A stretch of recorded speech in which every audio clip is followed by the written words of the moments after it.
I got to farm with my dad every day.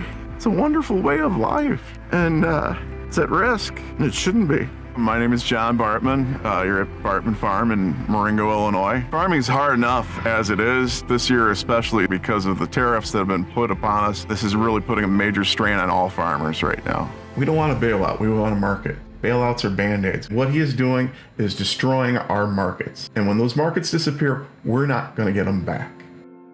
I feel like we've been hearing that kind of talk from many farmers, but the Democrats put forward that particular ad where they profiled John Bartman. It was like a 5.5 minute full as far as the whole breakdown. They went into his farm and you saw him there a little bit emotional at the beginning, talking about how he farmed with his dad every day. And the reason is that he looked a little bit emotional because I don't think he figures that he's ever going to be farming with, I guess, his kids or his own farm much longer.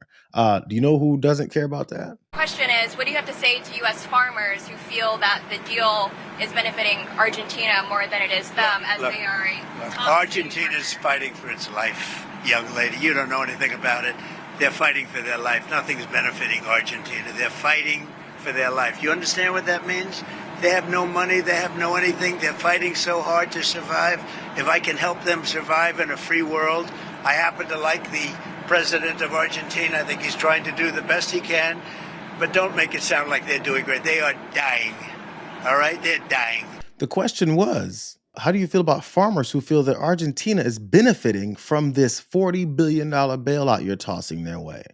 Do you think he answered the question when he then said they're fighting for their lives, young lady? Don't think we know about that. Completely ignored the farmers that many people figure and assume voted for this dum-dum.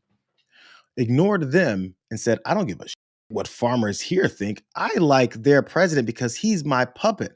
We have him in place to do things that we want in another country. We're willing to put our money for because we've invested into their bad policy that we told him to do, and we can't lose out.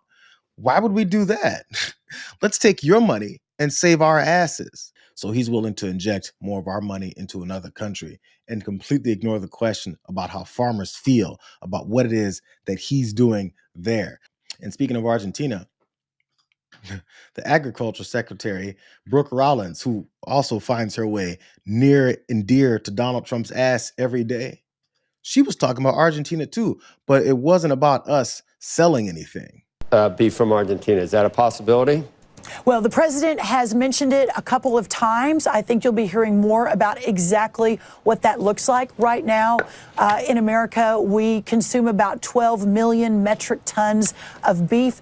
10 million of that we produce here in America, but the 2 million I'm talking about, we've been offshoring. And there's different parts of that, you know, what McDonald's buys in ground beef versus the actual muscle cuts, which is what a lot of Americans, the healthy part of all of this. I mean, here's the other thing that's so exciting for our beef industry is that Bobby Kennedy and my partnership with Making America Healthy Again, a lot of that is going to be moving around the new dietary guidelines around a return to saturated fats and what that means for our protein industry. Beef, chicken, et cetera, poultry, pork is really, really, really encouraging.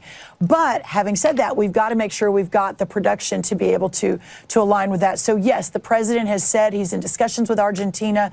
I think we'll be hearing more about that in the next day or two. But as part of that 12 million metric tons, it will not be very much. Argentina is also facing a foot and mouth disease issue, which we at USDA have to ensure that our livestock industry is secure. And I know you've heard a lot about the screwworm coming up from Mexico. Foot and mouth is a challenge too. So we're on it. We're on the front lines. We're going to ensure our livestock industry is protected. But this is a very nuanced, very complex market, but that we're moving in every potential possible direction. Wait, what? Say what? So we're going to buy about, of our 12 metric tons, 12 million metric tons of beef. We're going to get about 2 from Argentina, that country that we're supporting. So we should only have this deal with them. They're just dealing with this foot and mouth disease issue. She's working with Argentina because she has no idea what she's doing. As she said before, she doesn't want to get outside of her lane. Everything goes through Donald Trump, who knows nothing. So we should deal with a foot and mouth diseased country's beef because Donald Trump is supporting them. I don't want you guys to forget. I'm going to get back to the hand, foot, and mouth, whatever. Don't forget what this same Agriculture Secretary, Brooke Rollins, recently texted to Scott Bessent, who's a part of this bailout because his buddy is one of the people who paid all that money into it.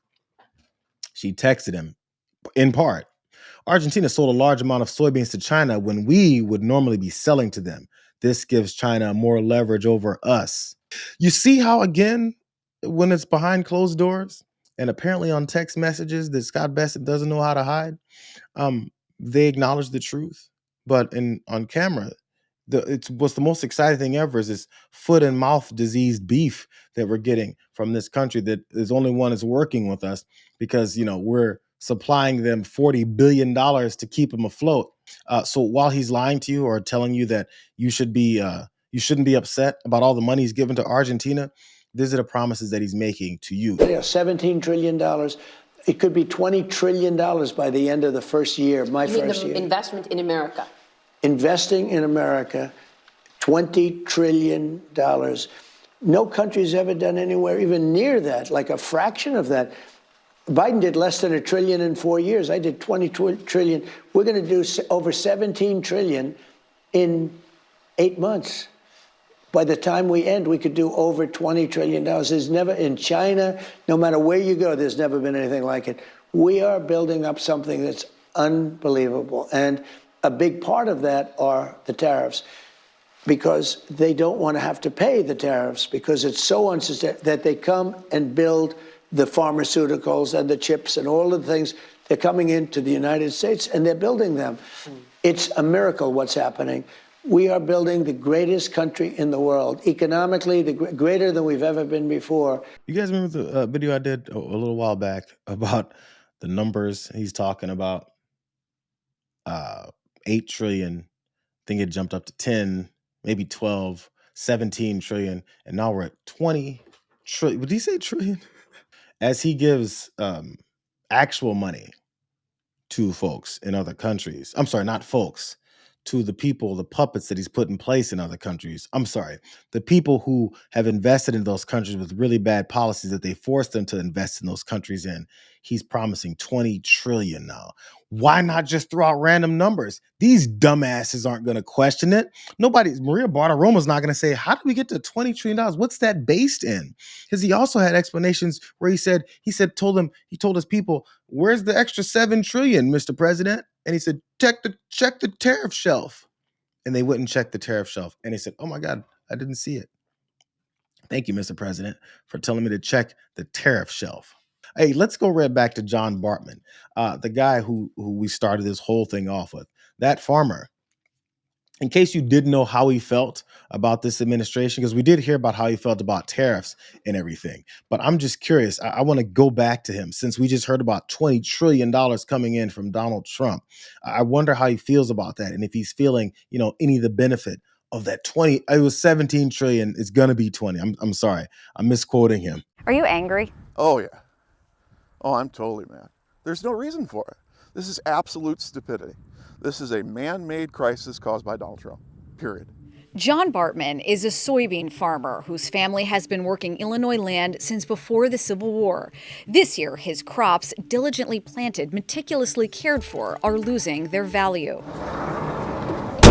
This is a yield monitor. This allows me to see instantly what my yield is doing. So this is 4,134. So that's roughly $40,000 worth of soybeans that we have harvested.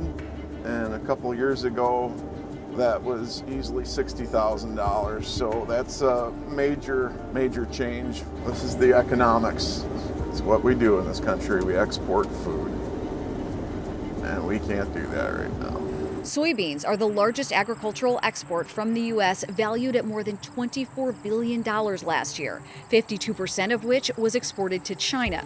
But this year, soybean exports to China are down 51% compared with the same time period last year. The drop comes as China stopped buying soybeans from the U.S. and an escalating trade war.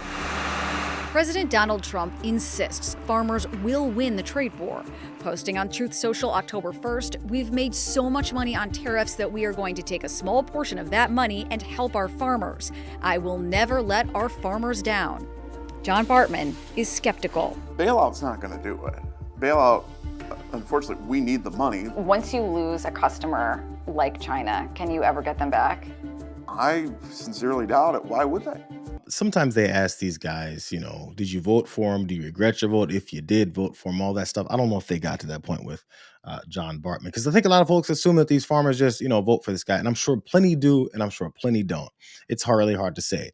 But also, this affects everyone. This affects everyone. And it's not just the tariffs that he said is the driver behind all the great economy that he keeps talking about. What it really is in conjunction with also this mass deportation policies, the fact that they're ruining other folks' businesses, the fact that people are losing their jobs, and then therefore they can't spend on things, even as things increase to the degree that they do. Everything gets worse. And there's only a few people that it gets better for. Those folks that have paid him to make sure that he implements policies and this MAGA fascist agenda that make sure it only gets better for them. That's what unfettered capitalism is. They have a fiduciary responsibility to make more money. And if they run out of places to take money from, they start taking it from anywhere. And then they expand to other countries and take more of our money to try and make more money in another country where they don't give a shit about us, our money, and then just go to make more of it for themselves some more. Ask Scott Bessent about that, since he's heading up, you know, that plan to give Argentina $40 billion. Think about that $40 billion as Senator Brian Schatz then talks about this whole shutdown process. This is all connected. Everything they're doing seems like so much chaos, and that's because it is, but it's chaotic with the background and underlining of them implementing policies that get them more and destroy our lives at the same time. Here's Brian Schatz talking about that stuff. In terms of negotiating with Republicans, if Donald Trump doesn't make the call, they're not going to do it. I think you're exactly right. I think that unless Donald Trump is in on the deal, Mike Johnson won't move, which is why Chuck Schumer asked for a meeting in the Oval Office, because he knows once Donald Trump is persuaded that he needs to solve this ACA premium issue, then he'll just send the order to Mike Johnson. There will be about, like 40 or so hardcore Republicans who are hardcore right-wing dudes who will vote no, but most of them will just get right in line. And so, that's the path to solving this particular problem. But we're not a constitutional monarchy. Absolutely. We're a democracy. The cost of electricity is rising at double the rate of inflation. The cost of vegetables is going up 39%. Coffee, a dear thing to me, up 20%. And then healthcare is going to go up 114%. But Donald Trump told a reporter, hey, young lady, you don't know what you're talking about. Do you know that they're in a bad shape? Or going to be in a really bad shape for the folks who can't afford healthcare. Or it's already been a problem already. It's going to get much worse. They don't care. As a matter of fact, the plan is to make sure that happens. They need desperation. They need chaos. And they need us to continue to be stupid enough to blame everyone else but the people that are doing it.